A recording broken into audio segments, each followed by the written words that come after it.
यदि आपको भी लगती है बार बार नजर, या फिर आपको अनुभूति होती है कि किसी व्यक्ति ने हमारे ऊपर कोई जादू टोना किया हुआ है, घर के सदस्य आपस में ही एक दूसरे से मनमुटाव की स्थितियों को प्रदर्शित कर रहे हैं, घर के सदस्य बार बार बीमार हो रहे हैं, आपका व्यापार अच्छा खासा चल रहा था और एकदम से ठप हो गया है, या फिर डे बाय डे डाउनफॉल की तरफ देखने को मिल रहा है।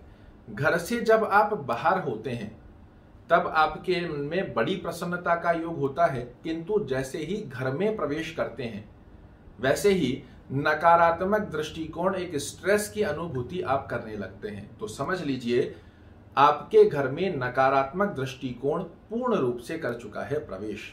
इसी नकारात्मक दृष्टिकोण को नवरात्रि महापर्व के विशेष दिवसों में कैसे समाप्त किया जाए, यही जानकारी लेकर आज आपके सामने उपस्थित हुआ हूं। और विश्वास के साथ कह सकता हूं, यदि आप पूर्ण श्रद्धा भाव से ये छोटा सा महा उपाय करते हैं, इसके निश्चित रूप से देखने को मिलते हैं अद्भुत परिणाम।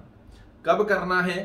तो करना है नवरात्रि के चौथे दिवस पर, 5 अप्रैल 2022 मंगलवार के दिन जब कूष्मांडा देवी का पूजन होगा, उस दिन आपको ये प्रयोजन करना है। क्योंकि दुर्गा सप्तशती में जगदम्बा के स्वयं के द्वारा कहे गए शब्द हैं कि यदि कोई व्यक्ति कूष्मांडा स्वरूप में मेरा पूजन करता है तो मेरा परम दायित्व बनता है उस व्यक्ति की रक्षा करने का।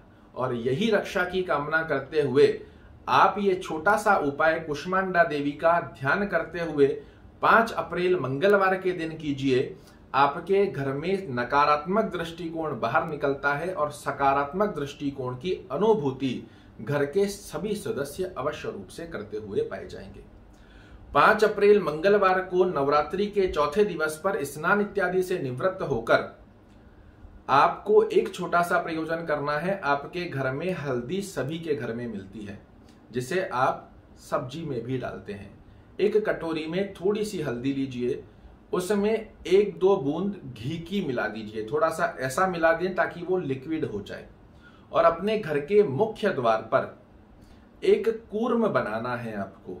ये कूर्म किस प्रकार की स्थिति बनाता है? तो ये महाकाली, महालक्ष्मी, महासरस्वती, त्रिगुणात्म शक्ति का, राजराजेश्वरी का रक्षा कवच आपके मुख्य द्वार पर स्थापित होता है, जिसे शास्त्र मत बताया गया है। कूष्मांडा देवी का ध्यान करते हुए यदि रक्षा कवच की स्थिति आप अपने मुख्य द्वार पर बनाते हैं तो किसी भी नकारात्मक दृष्टिकोण का आपके घर में प्रवेश पूर्ण वर्ष के लिए हो ही नहीं सकता। और जो घर में नकारात्मक दृष्टिकोण बना हुआ है वो भी बाहर जाएगा और सकारात्मकता आपके घर में प्रवेश करती है। कूर्म किस प्रकार बनाया जाता है अगर आपको नहीं पता है तो मैं आपको वीडियो के साइड में ही बताऊंगा। इसे आपको किस प्रकार निर्मित करना है। सीधे हाथ की इस वाली उंगली से, रिंग फिंगर से आपको ये कूर्म बनाना होता है और इस कूर्म के मध्य भाग में आपको एक काला टीका लगाना है। ये काला टीका की स्थिति क्या प्रकार बनाती है? तो ये भी कूष्मांडा के ही अध्याय में बताया गया है कि जो भी कूष्मांडा स्वरूप के अंदर मेरी पूजन करता है, उनके घर के सभी सदस्यों की रक्षा करना मेरा परम दायित्व बनता है। और उस दायित्व का भार मैं अपने भ्राता अर्थात भैरवनाथ के हाथ में छोड़ती हूं, जिसे हम क्षेत्रपाल भी कहते हैं। हमारे एरिया का रक्षा जो करते हैं वो भैरव स्वरूप में क्षेत्रपाल होते हैं। उनका मुख्य स्थान आपको अपने घर के मुख्य द्वार या व्यापार स्थान पर अगर इसी प्रकार की समस्या देखने को मिल रही है तो कूर्म बनाने के पश्चात अपने व्यापार स्थान पर पहले कूर्म बनाइएगा और उसके मध्य भाग में आपको काला टीका लगा देना है। ये स्थान हो जाता है भगवान भैरव का स्थान। इसे किसी नकारात्मक दृष्टिकोण में नहीं, क्षेत्रपाल रक्षा कवच की स्थिति में स्थापित किया जाता है। और हाथ जोड़कर प्रणाम कर कर ध्यान करें कि हे कूष्मांडा, मेरे और मेरे परिवार की रक्षा हमें सदैव प्रदान करते रहिएगा। किसी भी प्रकार का नकारात्मक दृष्टिकोण हमारे घर में रहने वाले सदस्यों के मन में प्रवेश ना करे, इस प्रकार का आशीर्वाद दीजिए।